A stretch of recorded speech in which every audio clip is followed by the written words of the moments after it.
السلام علیکم ورحمۃ اللہ وبرکاتہ۔ بہت دنوں بعد آپ لوگوں سے ملاقات ہو رہی ہے۔ اللہ کی توفیق سے، اس کے کرم سے، اس کی رحمت، اس کا بلاوا، اس کی توفیق سے عمرے کی سعادت حاصل ہوئی۔ اچانک پروگرام بن گیا۔ الحمدللہ کچھ اس طرح کے اشارے آئے کہ میں حاضری پہ جاؤں وہاں پہ۔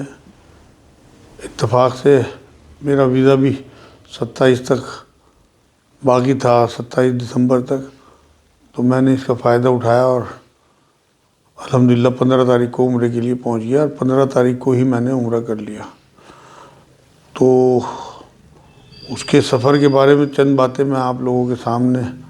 رکھنا چاہ رہا تھا، جو ضروری بھی ہیں، اور میرا یہ طریقہ بھی رہا ہے کہ میں کبھی باہر سفر پہ جاتا ہوں، دینی سفر پہ، تو آپ لوگوں کے سامنے وہاں کی جو چیزیں ہیں پیش کر دوں، جس سے کہ آپ لوگوں کو بھی سہولیت ہو جائے اور لوگوں کے کام بھی آ سکیں یہ چیزیں، میرے لیے بھی ایک یادگار بن جائے۔ میں اللہ رب العزت کی توفیق سے اس کی شروعات جو ہے سب سے پہلے درود شریف سے، پھر اس کے بعد ایک حدیث پاک سے کروں گا۔ اللہم صلی علی سیدنا محمد وعلی آل سیدنا محمد کما صلیت علی سیدنا ابراہیم وعلی آل سیدنا ابراہیم انک حمید مجید۔ اللہم بارک علی سیدنا محمد وعلی آل سیدنا محمد کما بارکت علی سیدنا ابراہیم وعلی آل سیدنا ابراہیم انک حمید مجید۔ حدیث پاک یہ ہے کہ نبی اکرم صلی اللہ علیہ وسلم نے ایک بار یہ بات فرمائی کہ آخری زمانے میں لوگ حج اور عمرے سیر و تفریح اور کاروبار کے لیے کریں گے، اور یہ اب کہ میں نے دیکھا ہے کہ واقعی بالکل ہی حالات ہی بدل چکے۔ لوگ جو ہیں کس طرح سے وہاں عمرے پہ تفریح کی شکل میں پہنچنے لگے، مجھے تو اندازہ نہیں تھا، لیکن نبی اکرم صلی اللہ علیہ وسلم کی تو ایک بات جو ہے وہ موتی ہے اور قیامت تک کے لیے مشعل راہ ہے اور پتھر کی لکیر ہے۔ تو یہ مجھے اب کی دیکھنے کو ملا کہ لوگ وہاں حاضری دینے کے بعد سامنے اس طرح کے بڑے بڑے مال، اس طرح کی دکانیں، اس طرح کے بازار بن گئے کہ لوگ حرم کی طرف مائل ہی نہیں ہوتے، اور حاضری دی اور اس کے بعد پھر مشغول ہو گئے۔ نمازوں میں تو جاتے ہیں، اس کے بعد پھر ان کا کیا حال ہوتا ہے آپ جو لوگ جا رہے ہیں انہیں اندازہ ہوگا۔ اور ایک اور میں نے بہت بڑی جو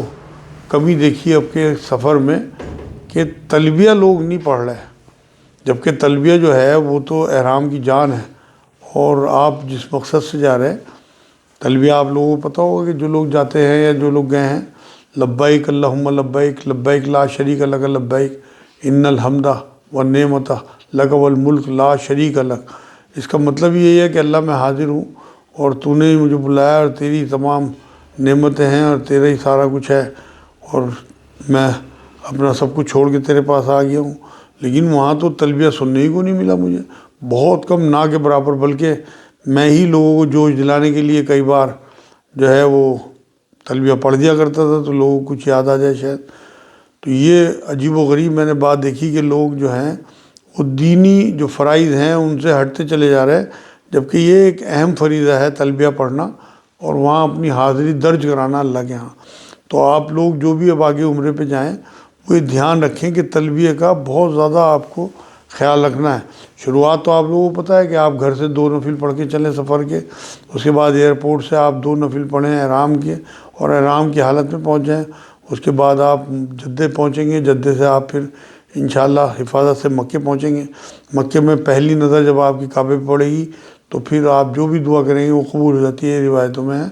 تو میں نے تو یہ دعا کی تھی کہ اللہ جب تک میں یہاں رہوں جو بھی دعا کروں اسے قبول کر لینا۔ تو یہ اس میں یہ رہے گا کہ پھر جب تک آپ وہاں رہتے ہیں تو آپ کی تمام دعائیں اللہ رب العزت قبول کر لیتے ہیں۔ ایک اور حدیث پاک میں آپ کو بتا دوں کہ نبی نے فرمایا کہ لعنت والی چیزوں سے بچو۔ آپ احرام کی حالت میں ہوتے ہیں، آپ عمرے کے سفر پہ گئے تو آپ کی ذات سے کسی کو تکلیف نہ ہو، آپ کا سامان جلدی نکالنا جہاز سے، یا جلدی باہر نکلنے کی کوشش کرنا، یا جلدی جو ہے وہ اپنے پاسپورٹ کی جلدی میں، یا آپ اپنے کسی بھی کام میں جو آپ امیگریشن وغیرہ کراتے ہیں، مطلب لوگوں کو چانس دیں۔ اب جو صحابہ کرام کا طریقہ تھا کہ وہ اپنے اوپر ترجیح دیتے تھے لوگوں کو، تو وہ آپ کا طریقہ ہونا چاہیے، کیونکہ آپ اللہ کے سفر میں ہیں، آپ کو زیادہ سے زیادہ لوگوں کو سہولیت پہنچانی ہے اور سہارا بننا ہے لوگوں کا۔ تو لعنت والی چیزوں سے مطلب یہی ہے اس حدیث کا کہ آپ ایسی کوئی حرکت نہ کریں کہ لوگ آپ کے اوپر لعنت بھیجیں۔ حالانکہ اور لوگ بھی سفر میں ہوتے ہیں، لیکن وہ لوگ اگر مان لو آپ کی کسی برائی کی وجہ سے آپ کو کچھ نہیں بھی کہہ رہے ہیں اپنی عبادت کی وجہ سے، لیکن ان کے دل میں تو برائی آئے گی، ان کے دل میں تو آپ کے لیے لعنت کے جذبے آئیں گے۔ تو اس لیے ہم نے ایسی کوئی حرکت نہیں کرنی راستے میں سفر کے، کیونکہ ہم یہاں سے اللہ کے نام پہ نکلے، اور نکلتے ہوئے بھی آپ لوگوں کو اپنے تمام رشتہ داروں کو، اپنے تمام جتنے بھی کلیگ ہوں، دوست ہوں، دفتر کے لوگ ہوں، دکان کے لوگ ہوں، ملازمین ہوں، سب سے جو کوتاہی ہوئی ہیں دل سے معاف کر کے جانا ہے، جس سے کہ آپ کو وہاں اللہ سے معافی ملے۔ نبی نے فرمایا معاف کرنے والے ہی معاف کیے جائیں گے۔ اسی طرح سے اگر آپ سے کسی کا دل دکھا ہوا ہے تو آپ ان سے مل کے جائیں اور معافی مانگ کے جائیں۔ وہ ان کی اپنی مرضی ہے، وہ معاف کریں یا نہ کریں، لیکن آپ اپنی طرف سے پہل کریں، انہیں فون کر کے جائیں، سلام کر کے جائیں، اور پھر آپ اپنا عمرے کا سفر شروع کریں۔ اور اب آپ جو ہیں پہلی دعا آپ نے مانگ لی اللہ سے، اور وہاں بھی آپ کوشش یہ کریں کہ جب آپ مکے میں حاضری دیں تو اس ٹائم آپ جو طواف کریں، کیونکہ وہاں عورتیں بھی ہوتی ہیں، سلسلہ اس طرح کا ہے کہ الگ الگ نہیں کیا جا سکتا، تو چاہے لمبا طواف ہو جائے آپ کا، تو وہاں آپ کو نامحرم عورتوں سے ٹکرانے سے بچنا ہے۔ حالانکہ وہاں اتنی پاک نیت ہوتی ہے، الحمدللہ احرام کی حالت ہوتی ہے کہ تصور بھی نہیں آ سکتا، لیکن شیطان سب کے ساتھ لگا ہوا ہے۔ اس لیے میں یہ بات کہہ رہا ہوں کہ زیادہ سے زیادہ آپ کو، عورتیں ہوں تو انہیں مردوں سے ٹکرانے سے بچنا ہے، اور مرد ہوں تو عورتوں سے ٹکرانے سے بچنا ہے، چاہے لمبا طواف کرنا پڑے۔ اور یہ طواف کا طریقہ سب لوگوں کو پتہ ہی ہے کہ 8 استلام ہوتے ہیں، آپ جو پٹی بنی ہوئی ہے حجر اسود کے سامنے سے، وہاں سے آپ جو ہے طواف شروع کرتے ہیں، اور بسم اللہ اللہ اکبر کہہ کے اس طرف اشارہ کر کے آپ اپنے ہاتھوں کو چومتے ہیں، اور آپ اینٹی کلاک چکر لگاتے ہیں 7 چکر، اور اس میں آپ، میرے نزدیک تو آپ کو جو دعائیں یاد ہوں اور جن کے ترجمے یاد ہوں وہ پڑھنی چاہیے۔ لوگ لمبی لمبی چوڑی چوڑی دعائیں پڑھتے ہیں، ان سے کوئی فائدہ نہیں ہے، بلکہ آپ کو ترجمہ آنا چاہیے اصل میں جو آپ چیز پڑھ رہے ہیں۔ تو تیسرا کلمہ کا ترجمہ یاد کر لیں، زیادہ تیسرا کلمہ پڑھیں، اور رکن یمانی سے اور حجر اسود تک ربنا آتنا فی الدنیا حسنۃ وفی الآخرۃ حسنۃ وقنا عذاب النار، اس کا ترجمہ بھی آپ کو قرآن میں مل جائے گا، سورہ بقرہ آیت نمبر 201 ہے۔ تو یہ آپ صرف چھوٹی سی دعائیں پڑھتے رہیں، اور یہ آپ کا طواف جب ہر چکر پورا ہونے پہ آپ کو استلام کرنا ہے، جو ایک آپ نے پہلے استلام کیا، پھر 7 چکروں کے بعد استلام کیے، یہ 8 استلام آپ کے ہو جائیں گے۔ یہ آپ کا طواف الحمدللہ جو ہے پورا ہو گیا۔ اس میں آپ نے شروع کے 3 چکروں میں اپنا کندھا کھول کے رکھنا ہے مردوں نے، اور تھوڑا تیز چلنا ہے، عورتوں کو اپنی نارمل چال چلنی ہے، اور کوئی کندھا وندھا نہیں کھولنا، صرف مردوں کو کندھا کھولنا ہوگا، یہ رمل کہلاتا ہے۔ جب طواف آپ کا پورا ہو جائے تو وہیں سے آپ زمزم، پیچھے جو ہے زمزم کی ٹوٹیاں لگی ہوئی ہیں، وہاں آپ جا کے پانی پئیں، زمزم اچھی طرح بدن پہ بھی ڈال لیں، چہرے پہ بھی ڈال لیں، اور اس نیت سے زمزم پئیں کہ یہ اللہ کا شفا یاب پانی ہے، اور جو بھی بیماری ہو، الحمدللہ میں نے تو جو زمزم پہلے دن جا کے پیا تھا، اللہ نے مجھے اتنی شفا دی، مجھے جو میرے گردے میں اس ٹائم بہت تکلیف ہو رہی تھی، لگ رہا تھا کہ پتہ نہیں کہ مطلب کوئی گڑبڑ نہ ہو جائے، لیکن الحمدللہ پہلے بار زمزم سے پینے سے آخر تک مجھے بھی کوئی درد نہیں ہوا، اللہ کا شکر ہے، اس کی مہربانی، اس کی شفا۔ تو وہ آپ جس نیت سے زمزم پئیں گے انشاءاللہ وہ آپ اپنی روحانی ترقی کے لیے، روحانی بیماری دور کرنے کے لیے، جسمانی بیماری دور کرنے کے لیے زمزم پئیں، اور زمزم سے پیٹ بھر کے اپنے سر پہ بھی ڈالیں، بدن پہ، کپڑوں پہ۔ اس کے بعد آپ وہیں مطاف میں مقام ابراہیم کے آمنے سامنے کہیں بھی جہاں بھی آپ کو جگہ مل جائے 2 نفل پڑھ دیں۔ یہ آپ کا طواف جو ہے پورا ہو گیا۔ اس کے بعد آپ کو صحیح پہ جانا ہے۔ آپ کیونکہ نئے جاتے ہیں، مطلب سالوں بعد جانا ہوتا ہے، راستے صحیح پتہ نہیں ہوتے، اس لیے معلومات ضرور کر لیا کریں، بھٹکے نہ پھریں، جس سے آپ کا ٹائم بھی بچے اور تھکن بھی کم ہو۔ وہاں سے آپ کو صحیح کرنی ہے۔ اگر آپ 60 سال سے 65 سال سے اوپر کے ہیں تو میری رائے یہ ہے کہ آپ کو وہیل چیئر سے کرنی چاہیے، 50 روپے میں وہیل چیئر مل جاتی ہے، اور اگر آپ میں ہمت ہو پیدل کرنے کی تو پتہ نہیں آگے زندگی ہے نہیں ہے، تو اللہ کی راہ میں پیدل چلیں، جتنے بھی قدم آپ کے اللہ کی راہ میں بڑھیں گے تو انشاءاللہ تعالیٰ ان کا اجر آپ کو ملے گا۔ اور وہاں سے آپ نے صحیح کرنے کے بعد حلق کرا لینا ہے، عورتیں ہوں تو 1 انگلی پہ بال لپیٹ کے خود کاٹ لیں یا کٹوا لیں، اور مرد ہوں تو وہ اس طرح پھروا لیں یا بال چھوٹے کرا لیں۔ یہ آپ الحمدللہ احرام کی حالت سے نکل گئے۔ اس کے بعد آپ ہوٹل پہ آنے کے بعد اپنا نہا دھو لیں، اور احرام سے باہر آ کے، اور آپ احرام کی پابندیوں سے نکل کے پھر کھانا وانا اپنا جو بھی آرام وغیرہ ہو کر لیں۔ یہ میرا اس طرح سے الحمدللہ پہلے دن عمرہ پورا ہو گیا، کیونکہ میرے اندر بہت زیادہ طواف کی ہمت نہیں تھی، اور لوگ جو ہیں اب یہ طے کر دیا وہاں کی گورنمنٹ نے کہ صرف احرام والوں کو ہی نیچے مطاف میں طواف کرنے کی اجازت ہے، اور جو سول ڈریس میں ہوتے ہیں انہیں اوپر طواف کرنا ہوتا ہے۔ تو لوگ جھوٹے احرام باندھ کے طواف کرنے کی وجہ سے نیچے، کیونکہ نیچے چھوٹا طواف ہوتا ہے تو وہاں جاتے ہیں۔ میرے نزدیک یہ ناجائز ہے، اور اس طرح سے جھوٹا احرام باندھ کے طواف نہیں کرنا چاہیے، میں نے اس لیے نہیں کیا، اور نہ کرنا زیادہ بہتر ہے کہ آپ عبادت کے لیے گئے ہوئے وہاں دھوکہ دینے کے لیے نہیں گئے۔ نبی نے فرمایا جو دھوکہ دے وہ ہم میں سے نہیں، تو اس لیے اوپر سے آپ طواف کریں، جتنی بھی ہمت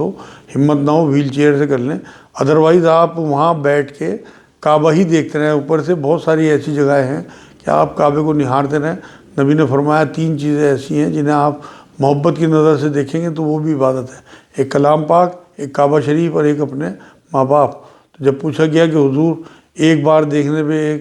ایک مقبول حج کا ثواب ہے، تو بار بار دیکھنے پہ کہ چاہے 100 بار دیکھو تب بھی مقبول حج کا ثواب ملے گا، یہ حدیث کا مفہوم ہے۔ تو اس لیے آپ کعبے کو نہارتے رہیں، دیکھتے رہیں، کیونکہ کعبہ ایک ایسی چیز ہے جو مکے کے علاوہ آپ کو کہیں نہیں ملے گا۔ تو یہ مکے کا آپ کا جو معاملہ ہے اس میں رہے گا، راستے میں آپ نے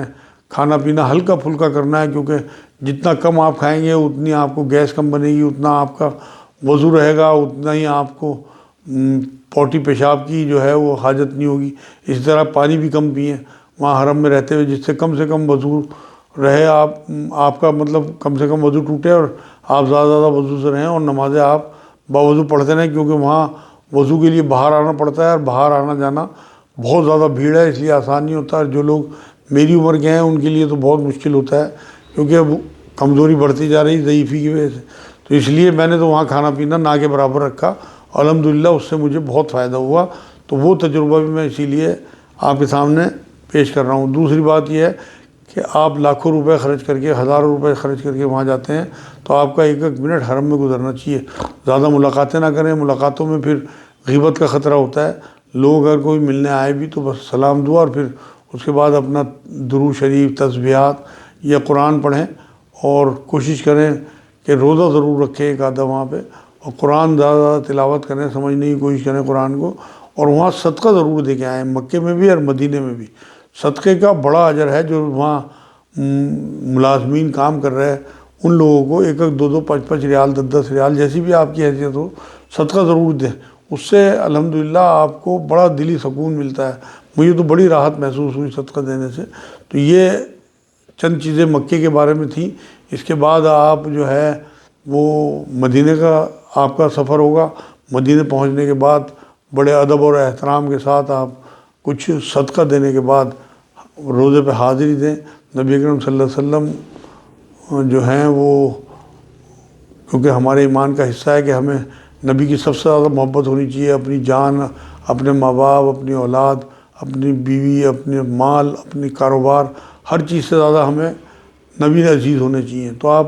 جب ان کے در پہ گئے ہیں تو وہاں بڑے ادب اور احترام کے ساتھ، ہاتھ باندھے ہوئے، آنسوؤں کے ساتھ، کہ پتہ نہیں پھر کبھی ملاقات ہو نہ ہو، آنا ہو نہ ہو، کیونکہ نبی نے تو یہ بات فرمائی ہے نا کہ جس نے میرا روزہ دیکھا اس نے مجھے ہی دیکھا۔ تو آپ وہاں اسی نیت سے پہنچیں، اور آپ نے وہاں سلام پیش کرنا ہے نبی اکرم صلی اللہ علیہ وسلم کے روزے پہ، جس طرح سے بھی جس آپ کو موقع ملے زیادہ سے زیادہ حاضری آپ دیں۔ اور میں تو الحمدللہ اپنا عمل اس لیے بتا رہا ہوں تاکہ لوگوں کو ترغیب ملے کہ میں آتے جاتے صدقہ کرتا تھا، مطلب کچھ نہ کچھ صدقہ دے کے جاتا تھا، اور نکلتے ہوئے بھی روزے سے صدقہ دیتا تھا۔ اور الحمدللہ جتنا مجھے چانس ملا میں نے زیادہ سے زیادہ وقت جو ہے وہ حاضری پہ لگایا، کہ ایک بار حاضری ہو گئی پھر چلا جاتا تھا، پھر حاضری ہو گئی پھر چلا جاتا تھا، کیونکہ میرے پاس ٹائم کم تھا۔ تو اس لیے میں نے میکسیمم ٹائم جو ہے وہ نبی اکرم صلی اللہ علیہ وسلم کے مدینہ منورہ میں حاضری پہ لگایا اپنا ٹائم۔ بس گھومنے پھرنے میں ٹائم کم نہ لگائیں بالکل بھی،